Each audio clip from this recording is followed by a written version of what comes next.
Dianggap parasit keluarga. Bab 94.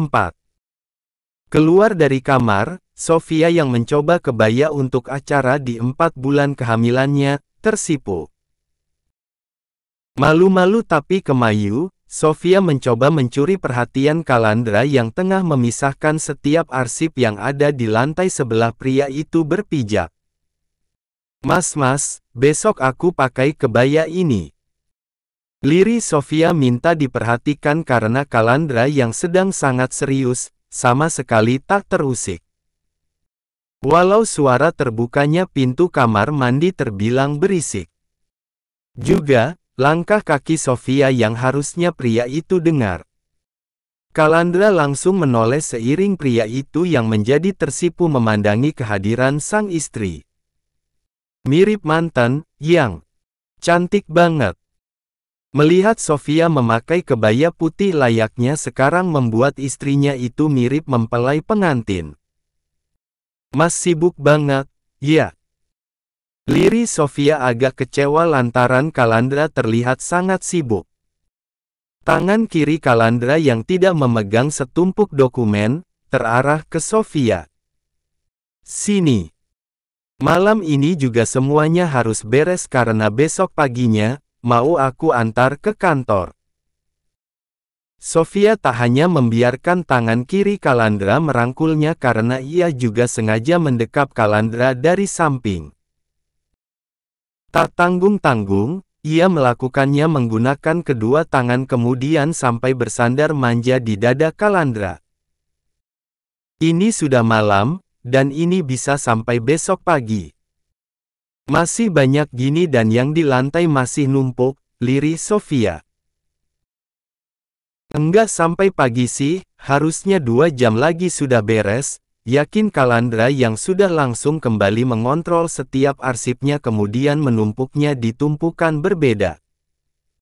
Aku bantuin, yah, Mas. Beda urusan, sayang. Ini beneran rumit. Semua laporan ada di Dini. Besok diantar ke kantor, meeting bentar, terus pulang buat acara 4 bulanan. Sofia tahu Kalandra sangat sibuk, tapi ia sengaja menempel di tubuh pria itu. Ia memilih tidak bicara karena takut mengganggu fokus Kalandra. Abis diurut, Mas Daim tidurnya pulas banget. Sama sekali enggak ngerengek apalagi tiba-tiba bangun terus malah ronda, ucap Kalandra. Mas Daim tahu, papa mamahnya lagi pengin romantis, ucap Sofia. Kalandra yang bekerja menggunakan tangan kanan karena tangan kiri masih merangkul tubuh Sofia, langsung tertawa. Tapi kamu tiduran saja sih, berdiri gini takutnya yang ada kaki kamu sakit, lirih Kalandra dan Sofia menurut apalagi memang itu yang sudah ia rasakan. Berdiri di tempat nyaris setengah jam lamanya sudah langsung membuat kakinya pegal sekaligus panas. Tapi aku cantik kan Mas, pakai kebaya ini. Rengek Sofia sebelum benar-benar meninggalkan Kalandra. Ia sungguh haus pujian suaminya. Kalandra menghela napas pelan. Cantik banget. Kalau ini enggak buat rapat pagi dan besok kita bakalan sibuk acara 4 bulan sekalian foto-foto, sudah abis kamu aku terkam bolak-balik. Sofia langsung terkekeh. Ia yang awalnya sudah akan pergi sengaja kembali mendekat. Kemudian ia sengaja berjinjit hanya untuk membuat bibirnya menempel di sebelah pipi Kalandra. Merespons hangat, Kalandra langsung menatapnya ketika Sofia mengakhiri ulahnya. Pria itu langsung mensium bibirnya dengan mesra. Tak kalah bahagia, di kamar yang ada di kontrakan sempit, Jihan yang tengah berkirim wa dengan Fajar juga merasa dunia hanya milik mereka sementara yang lain hanya lewat atau malah ngontrak. Jihan sungguh sudah masuk ke dalam perangkap kadal ompong Fajar. Jihan, sebenarnya aku sedang butuh modal besar, buat usaha sendiri, Mas. Pengin mandiri gitu tanpa bantuan orang tua. Fajar, wah, kamu keren banget, Han. Jarang-jarang ada perempuan yang punya pemikiran luas kayak kamu. Jihan, yang namanya usaha, Mas. Bismillah, semoga dilancarkan. Ngumpulin modal dulu. Fajar, memangnya kamu butuh modal berapa? Membaca pesan tersebut, Jihan langsung kegirangan dan sampai guling-guling hingga terkapar di lantai, susah untuk berbaring apalagi bangun. Kamu dari tadi ngapain sih? Kayak kudanil kesurupan, enggak bisa diem banget. Omel Ibu Fatimah yang tengah menghitung uang recehan. Lah, daripada mamah, malah kerjasama sama si David, mending aku cari usaha yang lebih besar dan kelihat hasilnya. Ucap Jihan masih susah payah berusaha duduk. Enggak kelihat hasilnya gimana? Tiap hari untungnya selalu lebih dari 200 loh ini. Si David keren banget, kelihatannya sepele dan modal pun enggak harus gede, tapi untungnya beneran oke. Ucap Ibu Fatimah yang memang sudah menjadi tukang gorengan layaknya David. Bedanya, Ibu Fatimah akan jualan di depan sekolah SD dekat kontrakan mereka, atau malah membuat lapak di pasar jika sekolah sedang libur. Kalau papa tahu, pasti mamah diketawain. Sewot Jihan. Ah, bodoh ah. Yang penting dapat duit dan hasilnya bisa nutup kebutuhan, halal juga jadi enggak pusing berurusan sama hukum lagi. Toh mau sampai kapan kita gengsi, apalagi gengsi kita enggak bisa bikin perut kenyang. Belum lagi si Sepri juga butuh susu, popok. Mikir dong, Han, jangan gengsi terus. Dulunya pun si Sofia enggak langsung punya rumah makan gede, kan?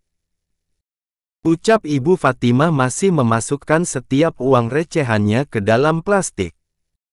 Satu plastik kecil berisi 1000 koin, agar rapi dan lebih mudah untuk bertransaksi. Jihan mendengkus.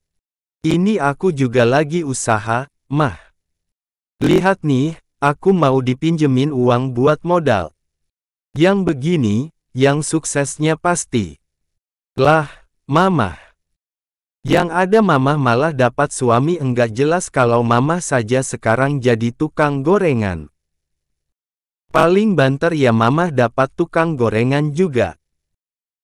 Ibu Fatimah menggeleng tak habis pikir, tapi kemudian, ia meraih bantal dan melemparnya ke wajah Jihan. Awas saja kamu kalau sampai bisnis macam-macam, apalagi sampai kena bisnis bodong. Lihat ini, mah. Lihat. Aku beneran mau dimodalin. Yakin Jihan, memamerkan Fajar yang akan siap meminjaminya uang 10 juta. Uang segitu banyak mau gimana muternya? Sudah, kamu jualan gorengan saja kayak mamah. Enggak perlu modal, cukup ambil barangnya di kontrakan David. Lirih Ibu Fatimah mencoba membujuk Jihan. Nanti kamu yang jualan di depan sekolah, asal sabar, pasti hasilnya beneran lumayan. Ya. Kalau kamu di sekolahan, mamah di pasar. Jihan sama sekali tidak tertarik dengan tawaran sang mamah. Ia terlalu malu melakukan pekerjaan semacam jualan gorengan dan otomatis akan membuatnya menjadi bahan perhatian bahkan cibiran.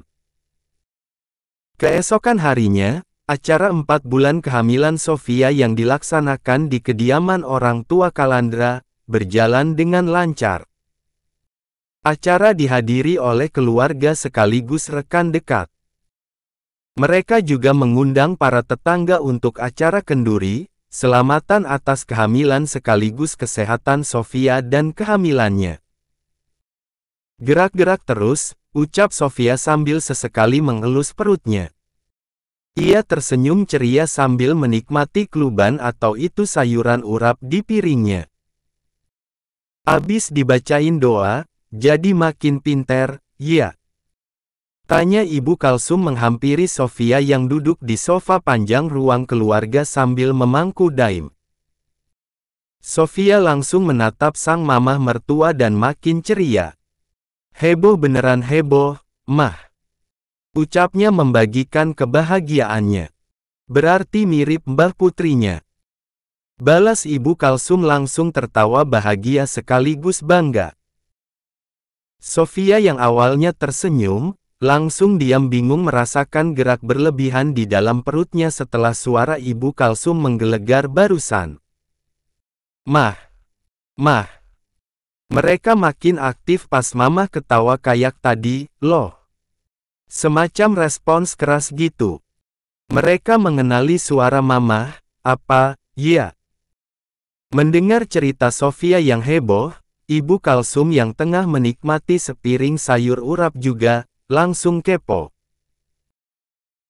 Bergegas wanita parubaya berjilbab kuning itu meletakkan piring berikut garpu di meja, kemudian memastikan perut sang menantu, merabanya dan mencari gerakan di sana.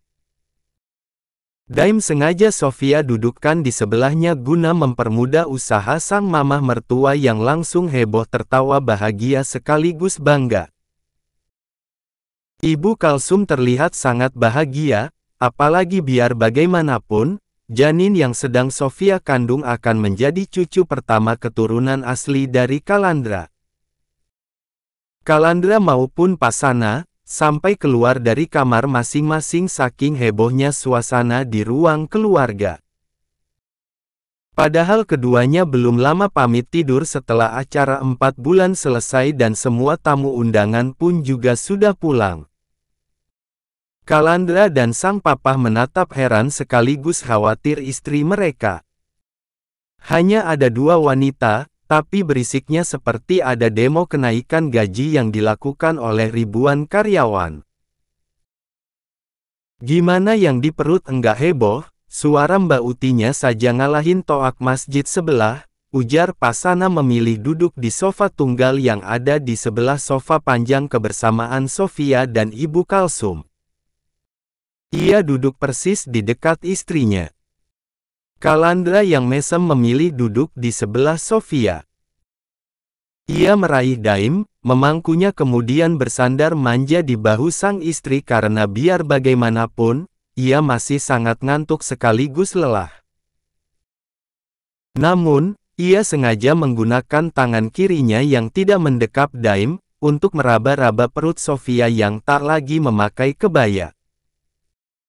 Sofia sudah memakai daster dan istrinya itu tampak sangat santai, selain Sofia yang juga terlihat sangat nyaman.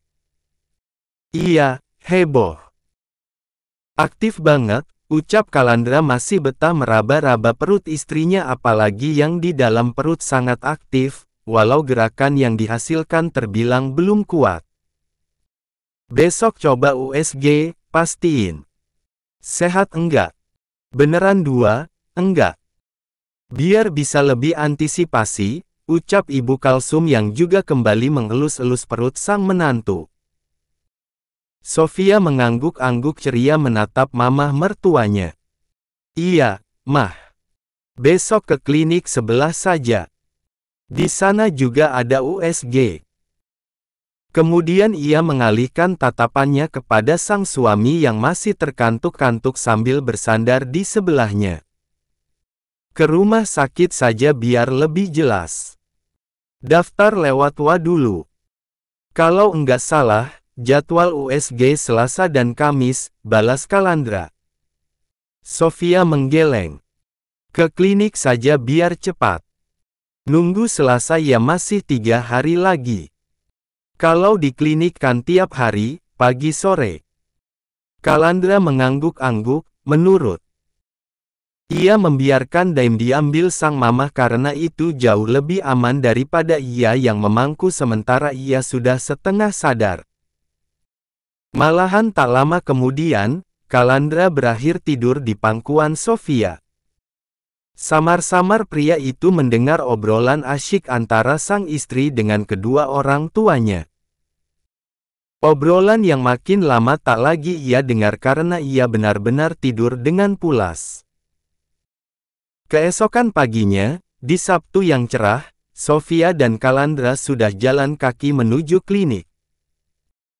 Jarak klinik dan rumah orang tua Calandra yang dekat membuat keduanya menempuhnya dengan jalan kaki sekalian olahraga. Suasana klinik terbilang ramai walau baru pukul 7 pagi karena klinik di sana memang terkenal memiliki fasilitas lengkap, selain penanganannya yang selalu membuat nyaman dan biaya berobatnya pun serba terjangkau. Di sini ada swab, cek darah, sama sunat juga ya, Mas. Liri Sofia mengawasi fasilitas yang ditawarkan di sana. Ia duduk di tempat tunggu sedangkan Calandra berdiri sambil menggandengnya. Selain itu, tas miliknya yang berisi buku cek kehamilan juga turut ditenteng oleh Calandra. Klinik ini sudah turun-temurun, Yang. Sekarang yang pegang temanku, kalau dulu bapaknya. Bapaknya ini temennya papa. Dulu, aku sunatnya juga di sini. Dulu alatnya enggak secanggih sekarang. Aku masih ingat, dulu temenku ada yang panjat pohon kelapa dan enggak mau turun sampai malam, gara-gara takut disunat, ucap Calandra masih antre untuk melakukan pendaftaran. Sofia langsung mesem. Besok Mas Daim sunat di sini saja. Sunatnya pas kenaikan kelas 6 saja, biar sudah agak nalar, lanjut Calandra. Di depan sana, sang teman yang dimaksud dan menjadi dokter di sana, kebetulan keluar dan tak sengaja melihatnya. Pria bernama Andri itu langsung mendahulukan Sofia, tapi Calandra dan Sofia menolak karena merasa tak enak kepada yang sudah lebih dulu antre. Setelah mendaftar sekaligus menunggu sesuai prosedur, akhirnya Sofia dan Calandra mendapat giliran. Keduanya langsung menuju ruang USG. Kebetulan, mereka menjadi pasien pertama yang menjalani USG di pagi ini.